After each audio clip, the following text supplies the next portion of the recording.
Te ka meuri na koe era kongara ante tairi kiai na kono Buokara men te paipara.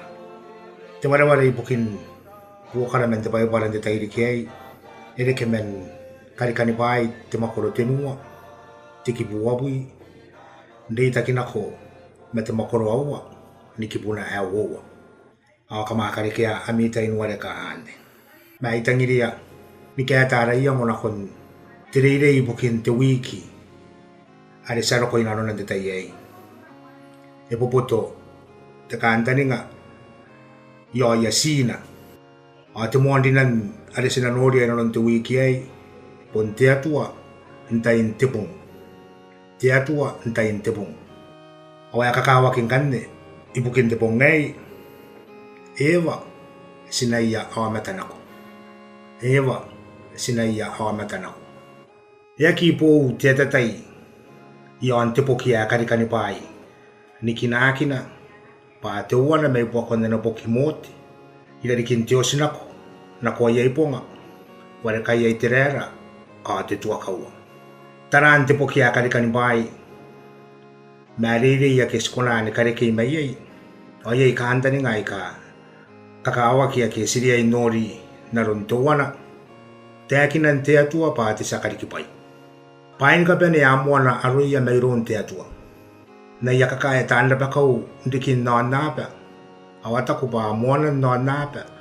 Me pā iei kāriki. Haponi moana ki mani meu ai ka waririki. Ina no ni million diriki meu ia. Ari arana ki na ia tiri imatang atoms in motion. Ai kāriki reke me te ate ni matang ai ka mutation, evolution, or the Big Bang Theory. Nang kananga yane ana te aka tira pakau o te sakore a karikani pai na noni maki. O te akinna pa ane aron te atua ni moana te meu. Anakara ki te rera naruna ni kaira ki ron te atua. E poni kaosina ko te kaantaninga e te atua e moana te meu. E ka ngani karika te o napa e pona ki te akinna karikani pai. Ni kaya kaan te sisiraki pa anta ia karika te meu pon te atua. Te arora noi ni makana dina nondana makuri ai ka kamimi. Mai sia tanda pa kaun te paipara a kauringira pa angkana suara ka karika ni pai. O siria inu wariki a matiota e te atua pon te sakariki pai. E ka ngani karika ki o napa e puna ki mena na iang o te sakore te poki a karikani pai. Te pai a kakawa ki ngana suare ka karikani pai. Pasina rona I te rera na taia a noni makinna pa te atua pun te sakariki pai. O a ka ngande ke na iang o I te rera ayo. A pun te akinna mena ioni maki I muin te kawai a papa ki ari nanona. Ari na karakina ki rongorongo ni te rera. Me yura na kontea pene perita. A te akina ki ane, ki a karakina ki ane. Ni moana ki mani karikani pai. A ni pō ki a kana nikirana. A kana arana ki pāna poki mote. Te rongorongo are moana ki men te poki ei. A ni reita kinako. Ina non pō ki a ki arana ki pā poki te tua. Are sarana pāna poki mote. Taka uoua. E taua te aka te karikipai te atua. Ke e tau te aka te atua te karikipai. Ngana te atua pon te sakariki pai. A poni ngai ana pa e taua te aka. Ke poni ngai e taua te aka te karikipai an. Menarona e isaki. A nesin tainako. A poni ki a kairuan te karikipai ei. Pairean te karikipai me sipangai ani karika te meu. Pona na makuri te sakarikipai. Aio poni kanu ana pa noni maki te iterera.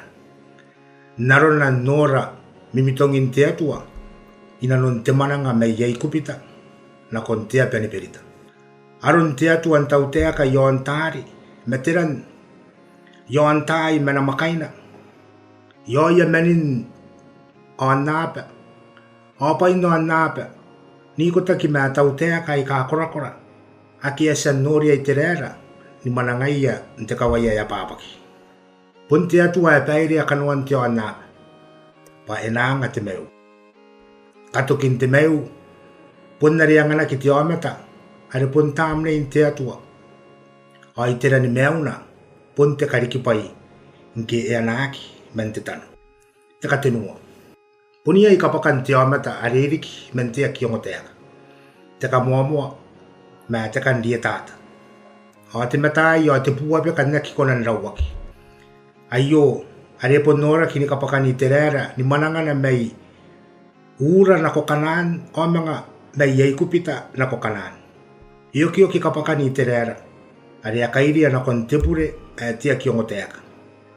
Te metai, te kaupa i me tia maraki, o te kan tau teaka. Meni kapakan te omata, te aruei, are pontangira na pe te kaparapure, au okiran te atua. Ikai are anora kia i pankai tepure e pone i tui a omata ni kapane. Awane pokina are apene a omata ni kaindanoa te kaparapure, au okiran te atua. Sanora te poki a karikani pai, naron na taaki na iroi ei terera. E katautaua ki te poki a karikani pai, pai a korea ki ni me pupua tiririki, i muin roko ia sipuni i terera i kanan. O kara ki rongorongo, ai ka sipona nori naron te poki a karikani pai, poni karaki a kia wawataki, di nanon te keawe rongorongo, mai rong te karo na kon nasina. E sipa korea ki, ni mea pupua tiririki i muina. Iro ia taan kororongorongo ai kapes. Ni karakina, tena makin o te kakuaua ai kakoro i rong te atua. Narona me te karikipai. Tena makin me te kakuaua ai kakoro naron ana tau te aka te atua. Aro ni kapakan te amata, mea kainanuan te kaparapure. O kairoroan te amata, no kirare pon narona, nke e karika kintindin naro kare yeten. Te warawaren te pongei, e pone ka irira, o ni karinira ina non nanakaraki te iterera, naron te omata pa te sapure.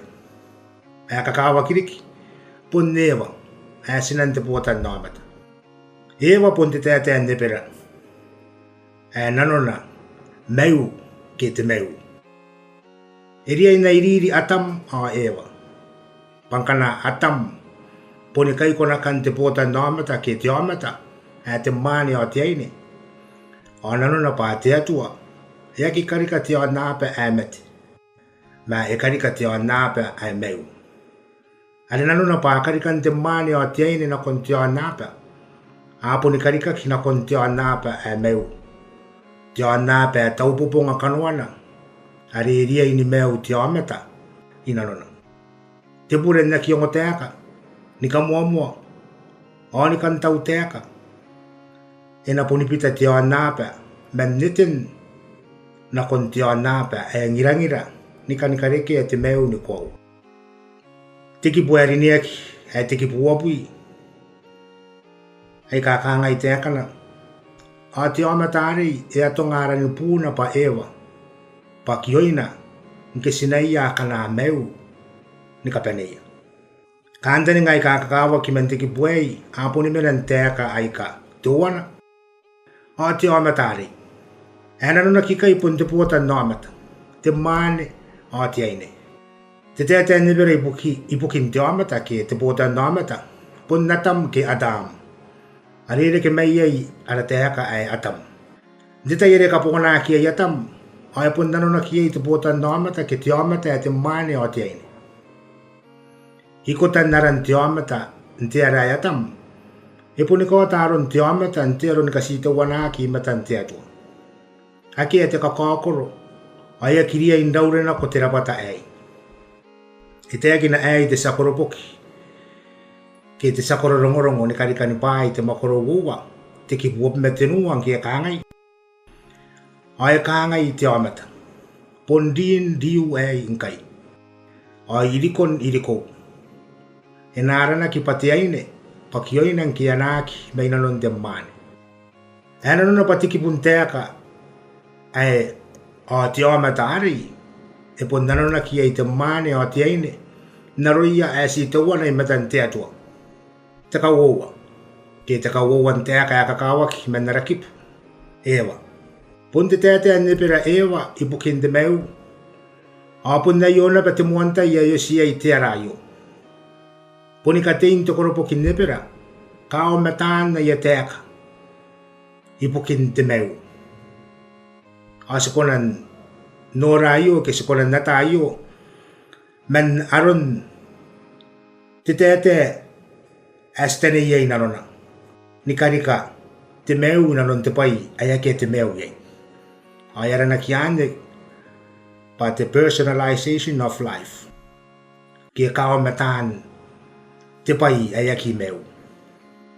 Punia yo matan te meu ari angan te pai ari ni narona.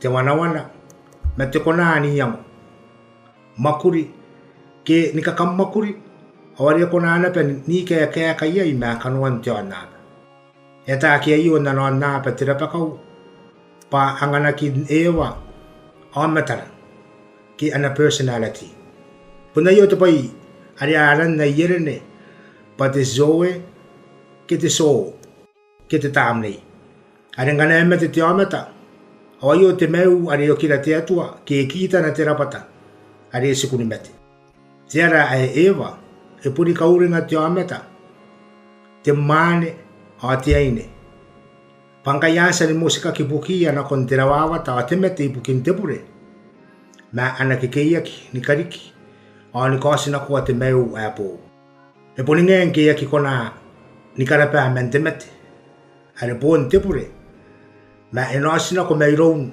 te amata te menna ari na kamauna kora te mete ni kororoa te tai te katenuan te ka kakawaki mandarakipu sinai a kana meu ai o te kibuntea ka angana saki karaurau ni angoia asina poni minuta ki ai sasa noria pa atam poni ngoanan ke poni ngoan te mane a te aine a ewa e ponte i bukin te meu Aria kiria in daurena ko me te amata. Pangai a reiri ki meu na mai rona. Ika ingane, ai te akina ki pa ewa ponsinai a kana meu. Yangana ki ewa amata na menrapatan natam. Ai iriki pa poton te meu i rona natam.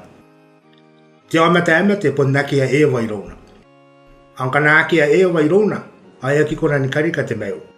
Tiki puntea ka, a sinai a kana meu, e pon nanuna kia i aron newa nanga te meu na kon te amata.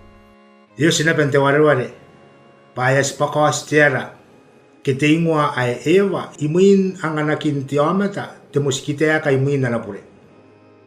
E si pasin te makoro tenua, te ki buabui, a reiri ki pa arakipu, te tairiki ai. Ia ki te akina ki mente muanta i pa aran te aine ewa, ma ia si pasi muin musikan te akan te amata, i muin karawan te pure. Si pangaran te pongei ai ewa, sina i amata nako. E poni kariniran na naiang o te sakore a karikani pai, pa aio poton te meu areanga te atua, pa kawain te amata no kira te atua. Te makoro aua te kiputaua na te akina ki pa atam moa ewa, ai pon te mane na puna. E poni ngen ki sataia pa atam ete i bukin te mane o te aine. O ewa ete i bukin te meu. E akari ki atam mo ewa. Pakain na o apera. Masa katukaan pa ponreitan dam kinikin i poni rong. Mai tangiria pa sinanoria patera e sikona ni puro a yona. Yon ewa pa sinaiya o matanako. Wuwa terinan na sikona ni yango ye. Te muandinan ewa pon oin te meu. Ni karekean na amata na irong te amata. Ayang at te meu na kon te amataan. May kaina pare sa kunan tana ewa wapon ron te amata. Tinanon te rawawata. Te korakay. Apon to kinanapa are te mete. Ay nakito kin te mete. Na poningay na pare na riki. Pa oin te meu. Ari na meu yay te amata. Tion ke disinanukun te mete. E kauringira ewa te akan te pure. Mea me maran te ometa. Are te matai, te kandia tata. Are e uota te rikinikai na kon te ometa. E kauringira ewa te rinanon te rawawata o tingirangira. Are pon tokina te mete. Ai bukinan ke ewa pon noin te meu. A pon nano na te kanikosina ko te meu. Ti bua kon te rawawata ane o te mete. Ai e sina ko te meu ke e ko te meu ewa i bukinan ke pon oin te meu.